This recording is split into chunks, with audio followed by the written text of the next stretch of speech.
All right, everybody at home, we're here with Hannah Rankin as she's about to step into South Africa for the first time. I don't know if you've been here before as a traveler, but most certainly as a boxer, your first time. Welcome to SA Boxing Talk. Hannah, how are you? I'm doing really well, thank you. Thanks for having me on. It's great to chat to you. Well, I mean, out of all places, South Africa to box. I know that there's been a recent management agreement between, Scotland and a Scottish manager and a South African promoter. And then that's kind of why you're coming. But I mean, how do you feel about the travel and coming to South Africa? I'm really excited about it, actually. I think as a professional athlete in any sport, that one of the best things about our job is getting to travel. And obviously, in the current climate, I haven't been able to travel as much as I'd like to be doing anyway. And obviously with my music as well, I travel. So yeah, going to different countries to compete is just so exciting because you get to get introduced to a new culture, meet new people, go to different gyms, that sort of thing. So yeah, I'm really excited about it. I've always wanted to come to South Africa. I grew up, one of my best friends at school was South African, his whole family. So they always talked about it. I learned loads about it from them. And my goal was I want to go one day. So yeah. Are you going to do any traveling here, or are you like just coming for the boxing, sticking to the boxing and then traveling home? Are you doing any of that afterwards? So I would love to have had a chance to do that, but this time around, just because of the COVID situation, there's like a 10-day quarantine when I get back. So up to 10 days. So basically, I want to make sure that, because I've got to fit work around things as well, so I can't just have a holiday afterwards, which would be really nice. But most fights, everyone says like, oh, would you like to go and visit this place and visit that place? I'm like, actually, in fight week, all I'm thinking about is fighting. That's my sole focus. But I'd love to come back and visit properly and get to know the country. How much do you know about the girl you're going to be fighting? I mean, have you done some research on her? Have you managed to find any video footage? Yeah, I watched a bit on her, and I heard she's a 2 times South African champion. So yeah, no, I'm really excited about it. Like, often there's opportunities to fight lots of different girls from Africa, but trying to get them to get visas to come to the UK for fights is actually really hard. So there's a whole wealth of talent in Africa that I'm really excited about having a chance to work against. So this is my first one, and I'm looking forward to the fight a lot. Well, what's really exciting is, I don't know if you know about this, but MTK Global have just signed a South African female fighter. She's undefeated, and she's actually in and around your weight division. So I was wondering if her name is Heather Volmerance, and she's quite dangerous herself, undefeated, and potentially your paths might cross one day. Who knows? I'm just putting the feelers out there so I can point back to this in like 2 years' time. But absolutely, yeah, no, and I'm up for fighting everyone, and I don't think it's going to be said I'm going to turn down a great fight. So if we can put on an exciting fight in South Africa or even over back in Scotland, why not? These things will come up. So yeah, ready for anyone. I want to talk about your achievements now, because it's not just that you're any boxer coming to the country, it's that you're actually a well-accomplished boxer. You've fought in many world titles. In fact, you've actually fought Clarissa Shields. I mean, well, it doesn't get bigger than that, does it? I mean, she's the number 1 boxer in the world. Oh, well, she is most certainly up there in the debates. How do you see your accomplishments so far in your career? And can you talk to us in like a little bit more detail about what you've done so far? Okay, so in 2019, I became Scotland's first ever female world champion, which is a massive milestone for the history books. I became the IBO super welterweight world champion. So to make history for my country was a massive, massive achievement, and one that I'm incredibly proud of. I also won the WBC silver title. It was my first major title. And I fought some of the greatest fighters around at the moment. So obviously Clarissa Shields, we fought for the unified middleweight championship of the world when I was over in Kansas. That was a great fight. Really, really enjoyed that. I didn't get the win, but and we didn't like each other all the way in the lead up to it. But now we're really, really good friends. So that's always been quite exciting. I'm actually signed in America, so when the world opens up again, I'll be back over in the States, probably fighting on her undercards or on the same card with her, and training with her again. So looking forward to that. I've also fought in New York as well when I fought Alicia Napoleon. I stepped up to fight for the 168 world title, WBA. It was probably my first professional title. It was my first one away abroad. And it was dubbed the best fight that you never saw, because it was meant to be on Fox Sports, but the female fight was taken off the card. So we didn't get shown on television, but that was another barnstormer. And then also just recently I fought Savannah Marshall here in the UK for the WBO middleweight world title. Another great fight, really exciting. But yeah, no, I think I've fought quite a lot of interesting people, and I'm always up for a fight, so it's good. Well, that's what I was going to say. I mean, you've been competing at middleweight, and then you just mentioned super middleweight as well. I mean, now coming down to welterweight, what was that down to? So basically, my last fight, fighting Savannah, I fought her at middleweight, but I was really just maintaining the weight. You know, I actually wasn't a true middleweight. You know, so I think with the females, we tend to go between different weight classes to basically take the opportunities that come for us. Because you know, if Savannah and I hadn't fought this last year, neither of us would have had a fight really that year, which is crazy to think that. Do you know what I mean? So. Yeah, I take the opportunities when they come up because you can only learn from them.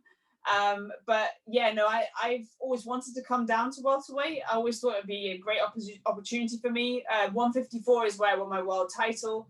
And I make that weight quite well. So, you know, why not try it and come down to 147? And I'm excited about it because I think it's going to give me some great advantages in the ring. And there's a whole wealth of talent around that weight class that I haven't actually explored yet. So looking forward to it. It's almost like a fresh start, something for you to, you know, look forward to.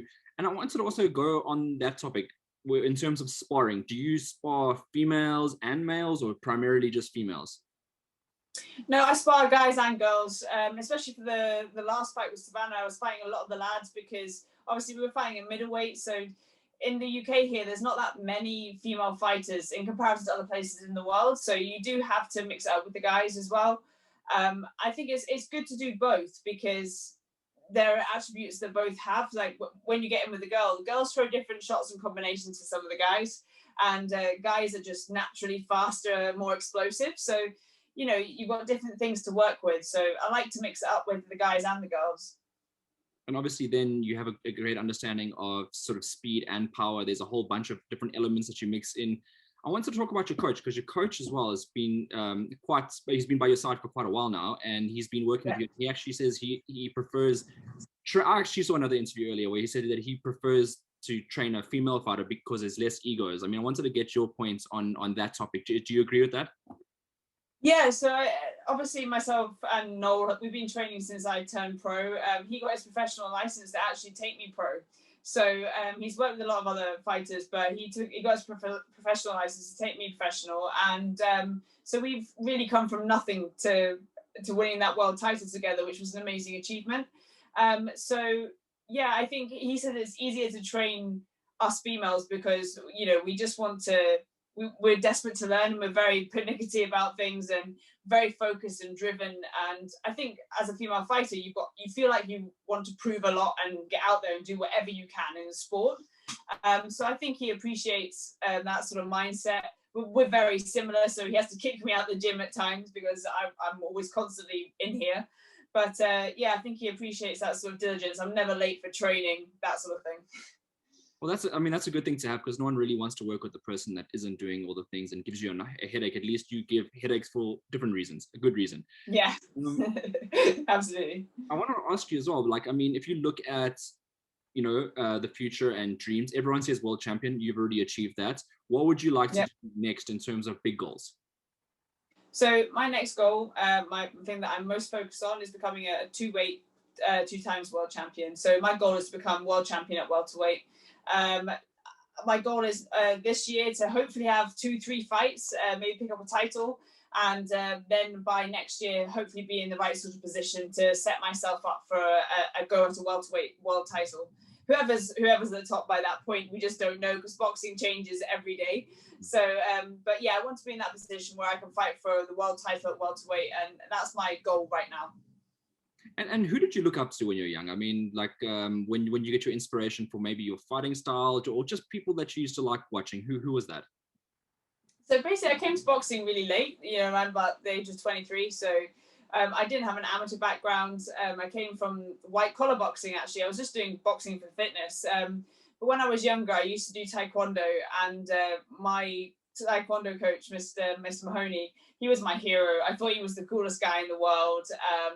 And yeah, I think I probably learned a lot of my diligence and focus and sort of things like that from him, dedication to the sport and combat sports in general.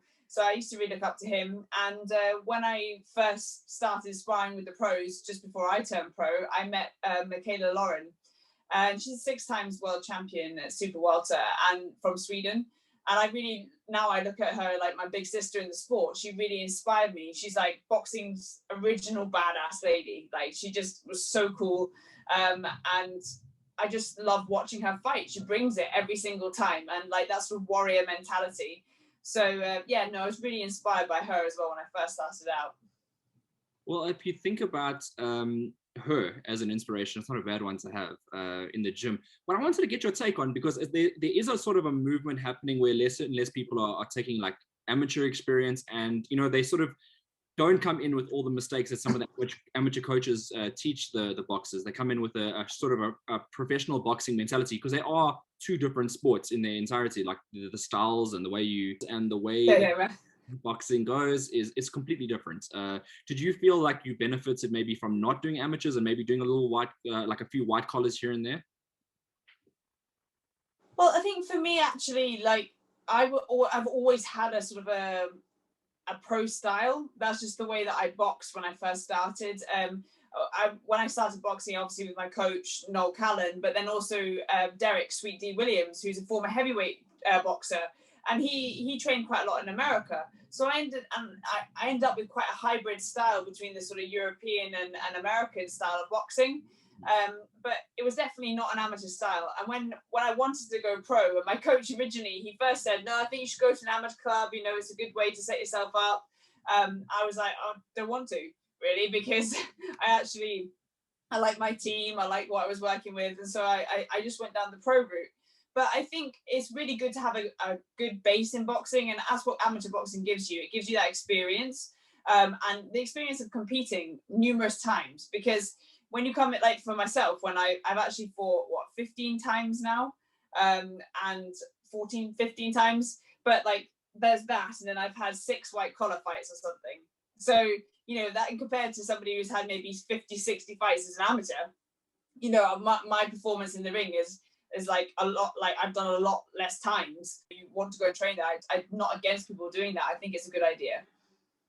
And the one thing I don't like about the white collar is that you both get your hand raised, and I know that a lot of people are super competitive in the sport, so that's why you take it up to. I didn't. Oh no, not in ours. No, ours there was a winner. There was always a winner when I competed. Yeah. You're really lucky. Here in South Africa, both people get their hand raised, so no one's feelings get hurt. But you know, that whole did you how that's not competitive. Yeah, that's what I'm saying. So wait, so white collar in the UK, someone gets their hand raised. Absolutely. There's not very often that you have a draw, and like obviously there's various levels of white collar, so you know, you have the beginners and people just trying out for the very first time. But like I won a white collar title. There was it was very competitive, and by the time I got there, there was different levels, and I was at quite a high level before I actually moved over to do professional boxing. But the one thing I do think about it is that it's very unregulated, so it does mean that you get terrible mismatches of ability and also of weight as well. I just think that's really crazy. So it's probably the downside to white collar boxing, but it does give people that chance to kind of have a go and also raise money for charity. So it can't be too much of a bad thing to do 3 2-minute rounds or whatever it is with a head guard and some big gloves. You can try it out, but yeah, if you want to get better and better and better at it, you do get some people that get paid to be opponents for white collar. So yeah, here there's a whole world of it. And it's completely different. Yeah, it's like more of like if you're like a celebrity, you do white collar, and you know, if you don't want to get hurt too much, then you wear like big padded gloves, and it's a whole different sport. Yeah, then I pick up. I wanted to get when did you first find out you were going to be fighting at Fight Africa Promotions in South Africa? When did you get that news? So basically, I knew that Sam was busy working behind the scenes, doing so many different things. Sam Kinnock, my manager, and I wondered what he's up to. He's like, I've got a few things in the pipeline, and then in January we heard that this could potentially happen and that they was going to come through. And then by the end of January it was all confirmed, and I was just like, oh, this is great news. Really, really happy about it, because I was looking at potentially fighting a little bit later in March, somewhere in Europe. But this has come up, so I was like, absolutely, you know, it's a great opportunity for me. And then you're looking ever to come back to South Africa again? I know you're not here yet, but I mean, would you entertain that if it makes sense, if the offer is right and the opportunity is right, would you want to come back? Well, yeah, like obviously I've not had an experience there yet, so I'm looking forward to seeing how everything's run, how it all goes, and everything like that. But I know that they're really wanting to bring boxing back in a big way in South Africa, so I feel like, you know, to be part of something like that is really great. And also, like I said, there's loads of female talent in the whole of Africa that we just don't get a chance to box against. So yeah, there's opportunities in the pipeline for sure. And if they come up and it comes up my way, then I'll take them. If my knowledge serves me correctly, you're going to be fighting in a prison hall. Yeah, I think so. Have you done your research on what Colesmore is? It's one of the biggest prisons in South Africa. How do you feel about that? The conditions, let's put it that way. So, if I'm correct, I think Nelson Mandela was there for a while. Yeah, do you know what? I've boxed in some really random places. I'm not gonna lie, some really interesting ones. So, like, my debut was in like some sort of nightclub in Southend in London. So, to box in a prison, why not? You know. And when I fought in Kansas, I fought in a huge stadium there, but it was in the middle of absolutely nowhere. So, like, there's just loads of different places that I've boxed, and I think, you know, you've done the small hall shows, the big stadiums. So boxing in prison is a cool thing to kind of tick off your list, and why not? It's another story you get to tell your friends and family as well. It's like, as you said, it's just something to tick off the list, and, you know, come here and obviously win the fight. You got to win the fight at the end of the day, if you want to keep going. What do you think? What do you want to do this fight? Would you mind points? Would you mind knockouts? What's your mindset going in? I'm going in there to put on a performance. I want to showcase what I can do. I'm not looking for the stoppage, but if the stoppage comes, I'll be really happy with it. So yeah, just me and my team going out there, and I'm going to put on a good performance and showcase my abilities and what I can do in the ring. So yeah, I'm not looking for anything in particular, but yeah, just a good solid performance from myself. I like it. It's a diplomatic answer. You know, it's a little bit safe. It's a little bit safe, but I mean, which one would you want though? I'm not saying what you think is going to happen. Now I'm going to change it. What do you want to happen? I'd like the stoppage. Of course I would. I think every boxer wants a stoppage when they get in the ring. But yeah, that's my, you know, if it comes, it comes. And these things that go looking for them, you can't find them. But yeah, I would like the stoppage. And you told me that you just did 10 rounds of sparring before you did this interview. Is this in terms of sparring partners, are they to mimic your opponents, or are they just sparring partners that you bring into just to spar, I guess? No, so obviously that's down to my coach. He picks all my sparring partners to make sure I get the right things set up to practice the right things for the fight. Had 2 girls today, so they each jumped in and out, and we changed it up each time, different styles, different techniques. So keeping me on my toes and making me having to think the whole way through, of course, as usual. So yeah, it was good. I really enjoyed it. What's your message to your supporters? I mean, what do you want to give? What do you want to say to them? Because obviously they would have seen this news and they'd be like, "What? Hannah's fighting in South Africa?" So what would you say to them? So my message to my supporters is, please tune in to watch the fight. Obviously, it's going to be an all-action affair, as always with me. I never let you guys down. So it's going to be on a pay-per-view on SEI Sports. So I'll have a link in the next couple of days. And yeah, it's going to be £7.50 for people in the UK. And you get to watch the full 12-fight card. So it's great value for money. And obviously, I'm going to be on the card co-main event. So I'm looking forward to putting on a show for you all. And I hope you all tune in. And do you have a message for Colossal, your opponents? Do you have a message for her? Oh yeah, bring it. Let's go. I'm really excited about this. First fight of the year. Let's have a proper fight and put on a show for the fans. I can't wait.